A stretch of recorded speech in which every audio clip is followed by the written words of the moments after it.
deformity. No? Yan. Yung part na yan, medyo may ano yan. May tama yan. Yan o, L4, L5 eh. Sabi ko sa inyo, yan ang madalas. Hindi L5 lang, ayan.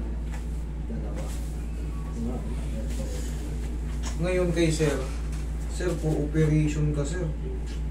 Pero kung nakakalakad ka naman, huwag mo nang ipagalaw, delikado to. Hanggat nakakatayo ka pa, okay yan. Ano ba nararamdaman mo? Nawit, sakit?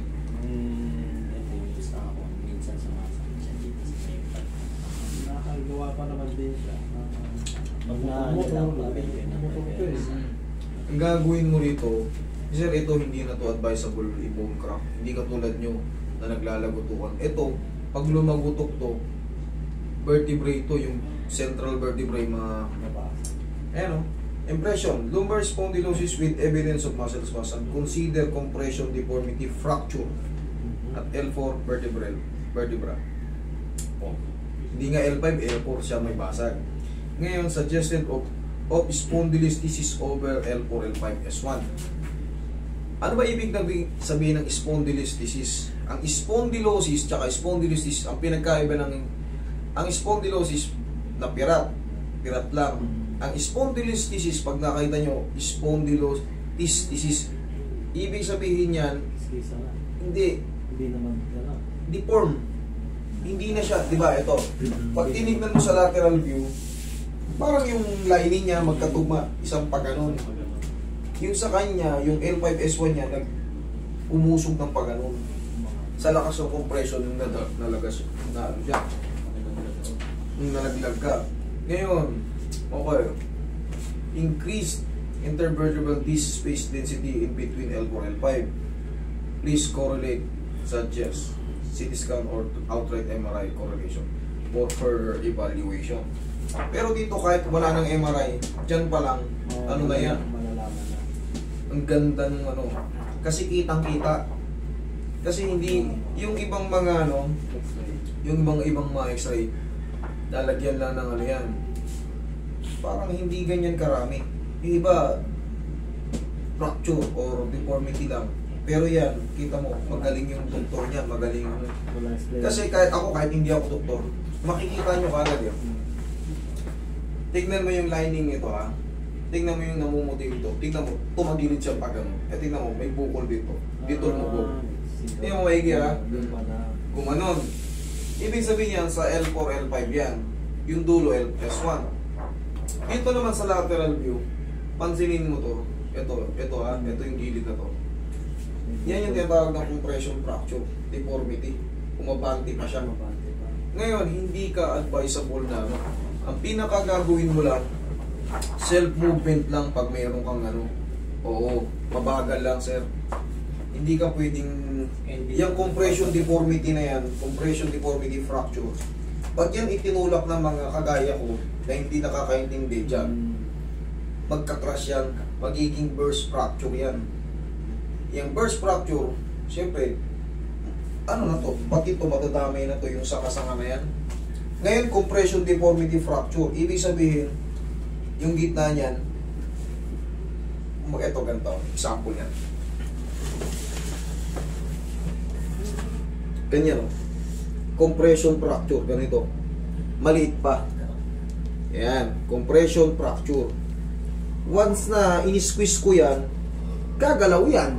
Ngayon, siyempre, mauuwi yan sa ganito. Magkakaroon ng ganyan, burst fracture na.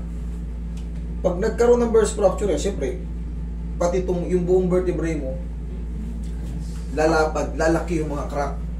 Pag lumaki yung mga crack niyan, magiging ano yan, magkukulaps na yan. Wala na, magkukulaps siya, malulumpo siya. Yan ang totoo. Magkukulaps siya. Ang pinakadagas niyan, sir, akong bata pa, iwasan mo muna magbuhat. Kung magbubuhat ka, kahit paano alalay lang or may katulong ka, tapos mag-vitamins ka sa bones para yakapin niya na to.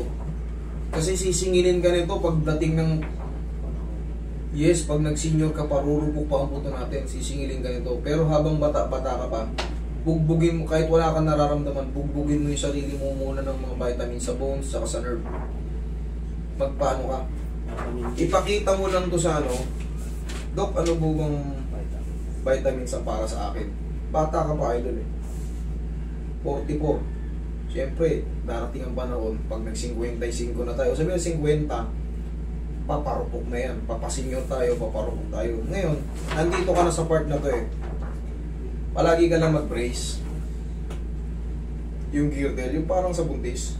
Palagi ka lang maganyan kung pupunta ka sa trabaho. Tapos palagi mo lang hahaplosin. Ngayon, nakakatayo ka pa, huwag na nating galawin. Ipapamassage na lang kita, libre naman yan. Roy, massage mo. Para yung awit ng mga muscle spasm. Nakalagay dito may muscle spasm. Normal lang yun ang mangyari. Yan, imamassage ka na natin. Hindi basta-basta talaga. Hindi ito basta-basta malulumpo ko siya. Kaya ngayon, pag sa iba Buti, alam nyo, ako kasi ang target ko, lumabas kayo rito ng okay, hindi kayo lalabas dito ng lumpo. Hindi kayo lalabas dito na, yan, dadayain ko kayo ng ganyan, singilin ko kayo ng design. Hindi, pre na yan. Kumbaga, basta ang para sa akin, makatulong tayo, hindi tayo makapirwisyo. Kasi, malaking ano to, malaking magiging pagsisisi ko, tsaka pagsisisi niya na lumapit kayo sa akin, baka isumpaan nyo ako pag nalumpo ko kayo. Hindi lang ikaw kasi silang nagsama sa'yo. Malulumpo ka dito sir pag pinakailaman to. Pagulangin mo lang siya. Habang kaya mo pa, minsan-minsan lang naman sumakit, diba? Habang kaya mo pa, vitamin lang para yakapin pa yan. Para yung compression fracture, ano pa yan eh. Kumbaga maglalaman, titibay pa yan. Magti-10 years na yung na-disgrasya ako. Kita mo, yan na nga oh, nilamanan na. Eh, pero may crack pa rin eh. Ayun, kita. May tama pa. Ayun, 2016. ayun, kita mo oh. Yakapin, hayaan na lang na ano. Hayaan na lang yakapin pa ng ano. Yung nararamdaman mo sir, self-movement na lang yan ha. Exercise na rin. Huwag mong lakasan. Hindi na ako nagpapatanong dito. Wag. Kumbaga kung nangangawit, ganun lang oh. Self-movement na. Kasi required tayong lumingon. Hindi pwedeng... Minsan na ano ko, na stretch ko siya ng... na kakuha ko ng peta, medyo nanikip yung bibig. Kaya, kita mo. Kung ano yung naramdaman ko nung nahulog ako nun. Kita mo ha. Sa ano Nangyayari yun. Kita mo kung in-squeeze kita ng kagaya sa kanila. Ganun din mag... Ang sakit to, master ha. May rapid ka. Paano na lang pag hindi ako marunong tumingin? Dilapit mo sa... Di nagkaroon pa tayo ng ano. Wala tayong oxygen dito. Kaya nga self-movement na lang yan. Kaya nga sabi ko ito, minumuestra ko. Hindi na kagaya nung ginagawa. Tapos aplusin na lang ng pao. Okay? Yun ang may tutulong sa'yo. Tama pala. Sir, hindi ka para sa akin. Hindi ka para sa akin. Kita mo, ang laking bagay nung ano, makikita ko yung ano. Kasi ito, ayan. Kung hindi na-x-ray yan. Hindi ko na uulitin. Basta, reviewin nyo na lang yung video ko kung ano yung naka-record naman sa inyo. Kahit ilapit nyo to sa orto, sir, sasabihin sa inyo, buti na lang, hindi ka nagkano. Sir, tama ba yung sinabi sa akin ng therapist ko na pinuntahan? Siya na lang mag-decide. Mag-consult tayo kung meron kayong kaibigang orto o kaya radiologist. Okay? Thank you so much. Pre ka yan.